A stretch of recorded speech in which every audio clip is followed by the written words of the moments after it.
చూడండి, మీరు ఎప్పుడైనా ఇలా ట్రై చేశారండి? మనం పులిహోర చేస్తూ ఉంటాం కదా. పులిహోర చేసినప్పుడైతే మనం ఈ విధంగా అయితే నిమ్మకాయలు అయితే కోసుకోవాలండి. చక్కగా నిమ్మకాయలు కోసుకొని మనం తర్వాత పిండేయాలి.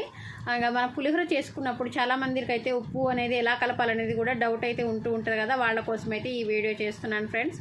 చూడండి, ఇంకా నిమ్మకాయలు అయితే ఈ విధంగా చక్కగా అయితే పిండేస్తున్నాను. పిండేసిన తర్వాత ఉప్పు కలుపుకోవాలి. ఎలా కలుపుకోవాలనేది ఈరోజు వీడియోలో అయితే తెలుసుకుందామా. మరి చూడండి, ఉప్పు అనేది మనం నిమ్మకాయ పిండిన తర్వాత ఉప్పు అనేది కలుపుకోవాలండి. ఇలా కలుపుకోవడం వల్ల అయితే ఉప్పు అనేది తొందరగా కరిగిపోతూ ఉంటుంది. ఇలా నిమ్మకాయ రసంలోనే ఉప్పు కలుపుకొని నిమ్మకాయ పులిహోర చేసుకుని తింటే చాలా రుచికరంగా అయితే ఉంటుంది.